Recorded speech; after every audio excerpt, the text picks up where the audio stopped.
One sentence in the letter of James nearly got the whole book thrown out of the Bible. Two men opened the Hebrew scriptures. Both of them turned to the same line about Abraham. Genesis chapter 15, verse 6. Abraham believed God, and it was reckoned to him as righteousness. Paul reads that line and writes, "A person is justified by faith apart from works." Romans chapter 4.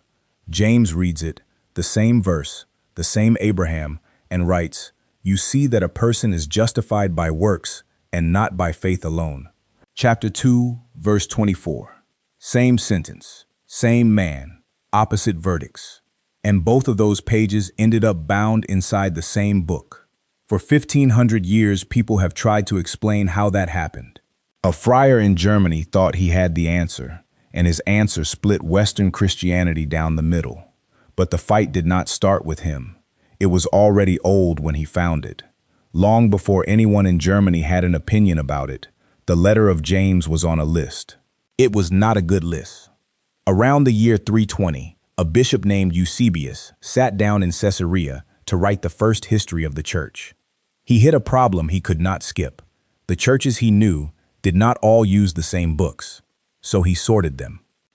In Book 3, chapter 25, he made his columns. The Gospels, Acts, the letters of Paul, 1 John, 1 Peter, those, he wrote, everyone accepts. Then came the second column, the disputed books, James, Jude, 2 Peter, and 2 and 3 John. 5 books. Read in some churches, rejected in others. Eusebius could not tell you which side was right. Notice which name sits at the front. So when a German friar hesitated over the letter of James 1,200 years later, he was not starting an argument. He was walking into one that had been running since before there was a Bible you could hold as one object. And the letter had a second problem, the strangest one of all. It barely mentions Jesus. In 108 verses, the name appears twice. There is no crucifixion in it, no resurrection, no empty tomb. It is a letter about how you treat poor people, how you control your mouth, and what you do when you are suffering. Remember that. It is why a man in Germany went after it. Here is the version most people have heard. Martin Luther hated the letter of James, called it a letter of straw, and cut it out of the Bible. 3 claims. The first is too strong. The second is out of context. The third is simply not true. Start with the third, because it is the easiest to check. In September of 1522, Luther published his German New Testament. Open it to the table of contents. The books have numbers beside them, 1, 2, 3, all the way to 23. Then the numbering stops.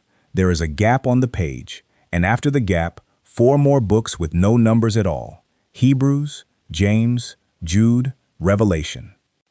He did not cut them out. He printed them, sold them, and left them in every edition he published. He moved them below the line and took their numbers away. He did not delete James. He buried it with white space. Now the famous phrase, an epistle of straw.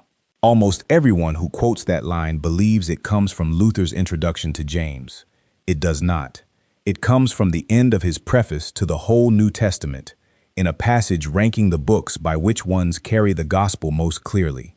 And the sentence has a second half that almost never gets quoted. What he wrote was, St. James' epistle is really an epistle of straw compared to them, for it has nothing of the nature of the gospel about it. Nothing of the nature of the gospel. There it is.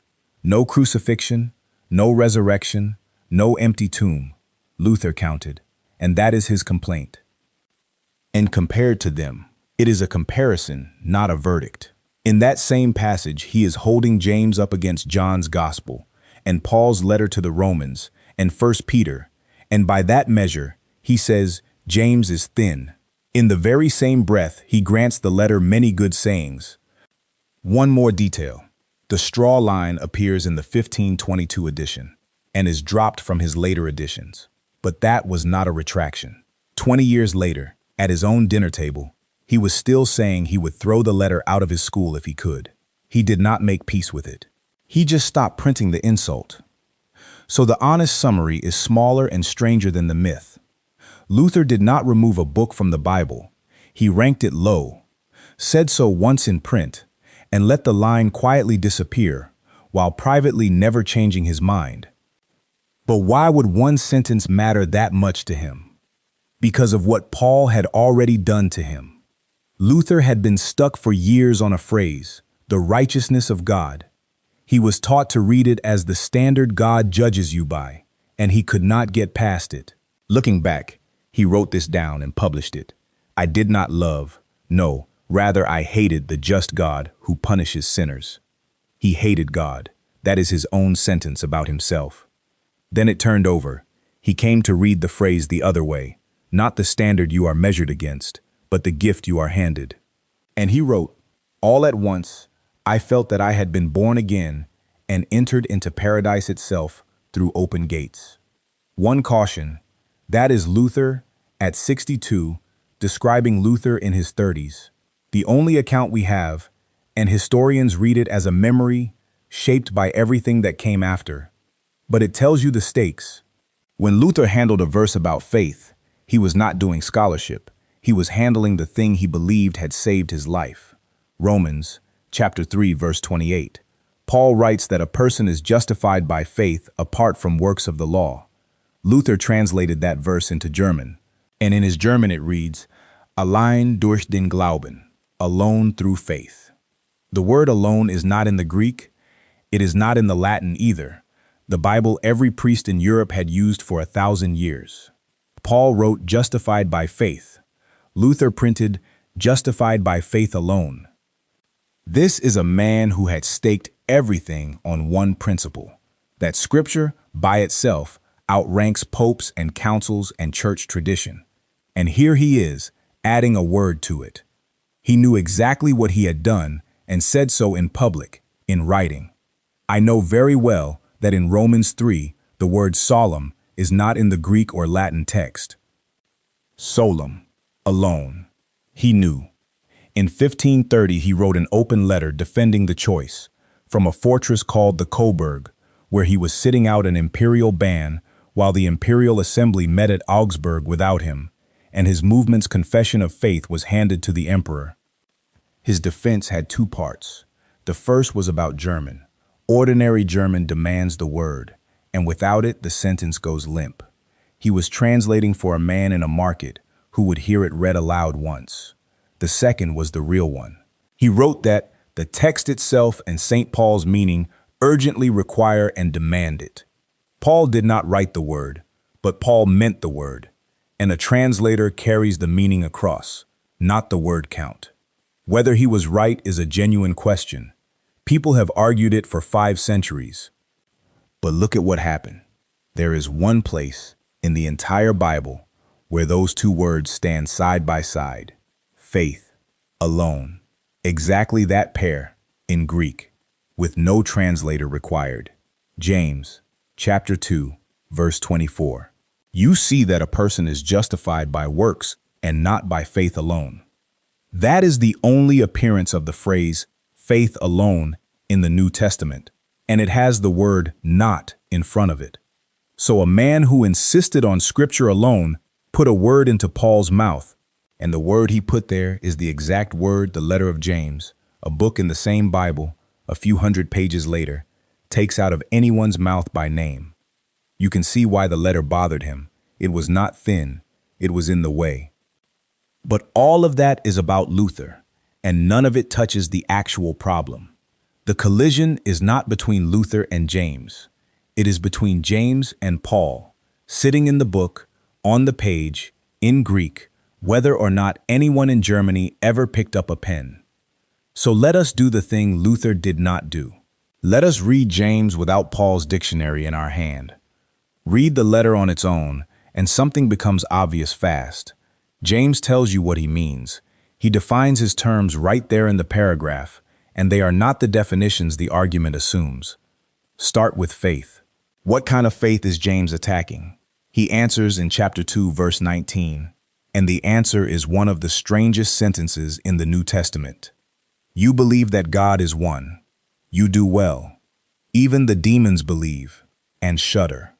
Sit with that. He has picked the most basic statement of faith available to a Jewish audience. God is one.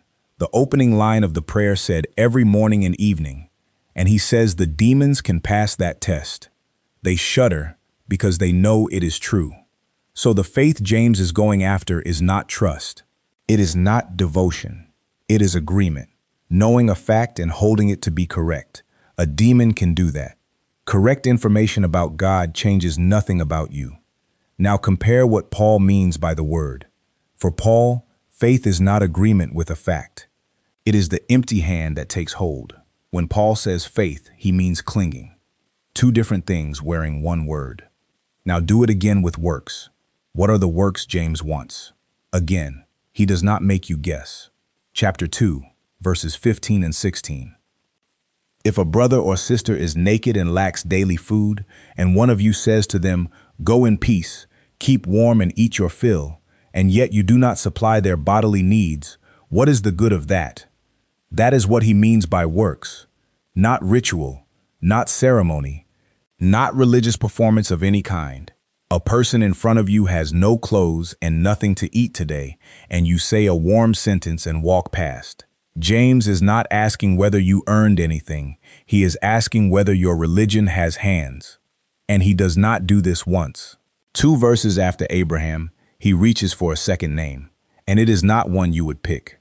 Rahab, a prostitute in Jericho who hid 2 Israelite spies. Was not Rahab the prostitute also justified by works? In Greek, that is the identical formula he used on Abraham. Same verb, same construction. Character for character. 1 rule, 2 people. Now open the letter to the Hebrews, a different book by an author nobody has ever identified. Rahab is in there too, but in the roll call of faith. By faith, Rahab the prostitute did not perish with those who were disobedient, because she had received the spies in peace. Same woman. One book says works, the other faith. But look at how that sentence ends. Because she had received the spies. It says faith, then points straight at the deed as the reason. These 2 words were tangled together before anyone thought to fight over them. Now Paul. When Paul says works, he almost always says something longer. Works of the law. And the arguments he is having, read Galatians, read the middle of Romans, keep coming back to the same questions. Does a Gentile man have to be circumcised to belong? Can a Jew and a Gentile eat at the same table? Those are not questions about being a good person. Nobody in Antioch was fighting about whether to feed the poor. So line them up. James attacks a faith that is bare agreement and asks for works that are food and clothing. Paul defends a faith that is trust and attacks works that mark out who belongs. Strip the words out. Read the meanings underneath, and the 2 sentences are not even about the same subject. Paul is answering a question about the door. Who is allowed in and on what terms? James is answering a question about the house. You say you are inside. Does it show up in what you do on a Tuesday? 2 real questions, not the same question. And a man can answer both without contradicting himself, because the answers are not aimed at each other. One more thing. And it is the part that keeps this honest. That reading of Paul, that works of the law is aimed first and foremost at the question of who belongs, is not a settled fact. Serious people have spent 40 years attacking it. We will get to them. But first there is a piece of evidence that came out of a cave and took 42 years to reach the people who needed it. In 1952, archaeologists opened a cave in the cliffs above the Dead Sea. Cave 4 was the richest of them all, tens of thousands of fragments, most the size of a fingernail. Among them were 6 copies of one document. It had no title. Scholars gave it one, taken from a line inside the text, Mixat Ma'aseh HaTorah. The standard translation is some precepts of the Torah, but translate it flatly, word by word, and you get something else. Some of the works of the Torah. Works of the Torah, works of the law. That is Paul's phrase. In Hebrew, written by Jewish scribes. In Judea, before Paul ever wrote a letter. It was assigned to a scholar in 1959, and he did not publish it. A second joined him in 1979. Still nothing. Bootleg copies circulated among scholars who were not allowed to see the original. The official publication arrived in 1994, found in 1952, printed in 1994, 42 years. And there is one more line, the last one, that made people sit up. The scroll closes by telling its reader that doing these works of the Torah will be, depending on which translator you read, reckoned to you as righteousness. Be careful with that. The official 1994 edition does not use the word righteousness at all. It renders the line, counted as a virtuous deed of yours. But the Hebrew idiom underneath is real, and the Old Testament uses it exactly twice. Once of Abraham's faith, in Genesis 15, and once of Phinehas, in Psalm 106, a man who ended a religious argument with a spear. Here is the part nobody expects. Grammatically, the scroll matches the Phinehas line more closely than the Abraham one, which is why scholars like Craig Evans argue it has Phinehas in view, the deed, not the trust. Either way, look at that page.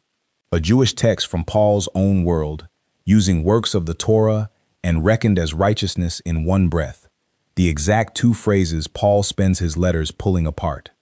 So here is what the scroll settles. Paul did not coin the phrase. He inherited an expression that already had a life in Jewish writing. What it does not settle is what Paul meant by it, and if anything, the scroll cuts against the easy answer. The works it lists are not circumcision and food laws and Sabbath days. They are rulings about purity, the temple, the calendar. The fight in it is between Jews and other Jews, one group telling another they are getting the details wrong. So some scholars pick this scroll up and hand it straight back, if works of the law, in the one Jewish document we have that uses the phrase, means priestly technicalities in an argument among insiders, then it is not obvious Paul meant boundaries between Jew and Gentile either. What people have done with it since is the actual fight. The argument has a name. It is called the New Perspective on Paul, a slightly ridiculous name now because it is over 40 years old and its two most important figures are dead. In 1977, a scholar named E.P. Sanders published a large book comparing Paul's writings with the Jewish writings of Paul's own century. His finding was blunt. The Judaism Paul grew up in was not a religion of earning. It had grace at the center. That mattered, because for 400 years Western Christians had read Paul as if he were arguing against people trying to earn heaven. Sanders said, those people are hard to find in the sources. Then, on the 4th of November, 1982, at a lecture in Manchester, a scholar named James Dunn took that finding and gave the whole thing its name. If Paul was not fighting people trying to earn salvation, what was he fighting? Dunn's answer pointed at circumcision, food laws, Sabbath, the things that marked out who was in. And here is where almost everyone gets it wrong, including people who quoted approvingly. The line you will hear is, works of the law does not mean good deeds, it means ethnic badges. Dunn did not say that. He published a correction saying he did not say that. By 1998, he was in print insisting the phrase covers whatever the law asked of Israel, and that the badges were the flashpoint, the thing the fight happened to be about, not the whole meaning. The third name is N. T. Wright, and Wright disagrees with both of them on the thing that matters most. In 2003, he wrote that there are almost as many new perspective positions as there are writers holding one, and that he disagrees with most of them. Now the other side, because it is not a fringe. Simon Gathercole went back to the Jewish sources and found what Sanders called hard to find, people boasting in their obedience. Paul, he argues, is answering exactly them. Stephen Westerholm worked through the whole case and concluded the old reading of Paul survives it. Others say that centuries Judaism was never one thing at all, so no single description of it holds. Nobody here is lazy. They read the same text and come out in different places. Here is the honest scoreboard, and I will not make it tidier than it is. One thing has mostly stuck. Nobody serious now describes first-century Judaism as a religion of legalistic works righteousness. That caricature is gone. Almost everything built on top of it is still contested. What Paul meant by works of the law. Whether James and Paul are answering different questions or the same one. Whether the whole rereading is a discovery or a fashion. 40 years, 2 dead scholars, no agreement. That is the modern argument. The old one had already produced an answer, in a room in northern Italy, 400 years before anyone found a cave. On the 13th of January, 1547, the Council of Trent published its decree on justification. Chapter 8. And what it says is not what most people expect a Catholic council to say. Faith, it says, is the beginning of human salvation, the foundation and the root of all justification. Without it, it is impossible to please God. The beginning, the foundation, the root. That is not a council saying you earn it. That is a council saying it starts with faith and cannot start anywhere else. The disagreement was never about whether faith comes first. It was about what happens next. Which brings us to a date almost nobody knows. On the 31st of October, 1999, in the German city of Augsburg, representatives of the Catholic Church and the Lutheran World Federation signed a document together. Look at that date. The 31st of October is Reformation Day, the anniversary of the day Luther is said to have gone public in Wittenberg. And Augsburg is the city whose name sits on the Lutheran Confession of Faith, the one written in 1530 while Luther waited in that fortress. They picked the day. They picked the city. That was not an accident. The document is called the Joint Declaration on the Doctrine of Justification, and I have to be precise about what it does, because it gets oversold constantly. It did not cancel anything. Trent's condemnations are still on the books. So are the condemnations in the Lutheran confessions. Nobody withdrew a word. What the declaration says is narrower and more interesting than a withdrawal. Paragraph 41. The teaching of the Lutheran churches, as set out in this declaration, does not fall under the condemnations of the Council of Trent, and the condemnations in the Lutheran confessions do not apply to the Catholic teaching as set out in this declaration. Read that slowly. It is not we were wrong. It is not you were right. It is when we say it this way, we are not describing each other. The condemnations stand. They just do not land on the person across the table. And the next paragraph refuses to let anybody relax. Those old condemnations, it says, remain salutary warnings. Warnings we still need. Then other churches came to it. The World Methodist Council associated itself in 2006 in Seoul. The Anglican Consultative Council, meeting in Lusaka in 2016, welcomed and affirmed the substance of it, that is the exact register, and worth keeping, because they did not sign. The World Communion of Reformed Churches signed in 2017 in Wittenberg, where it started.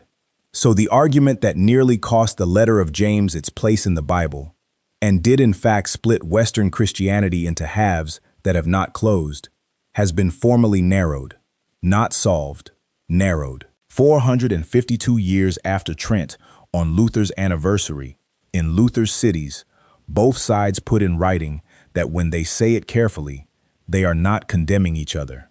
That is not nothing. It is also not peace. There are Lutherans who think the declaration gave away too much, and Catholics who think the same. But it means something that both sides went looking for one sentence they could sign and found one. I want to end where James ended, because after all of it, the councils, the caves, the scholars, the 400 years, his own example is still sitting on the page, and it has not moved. A brother or sister is naked and lacks daily food. You say, "Go in peace, keep warm and eat your fill." You give them nothing. That is the test he wrote down, not a doctrine of justification. A person with no coat and nothing to eat today, standing in front of you, and a warm sentence in your mouth. Whatever the two dictionaries turn out to mean, and people who have given their lives to this still cannot agree. That example does not need the argument settled to work on you. It was never waiting on Trent. It was never waiting on 1999.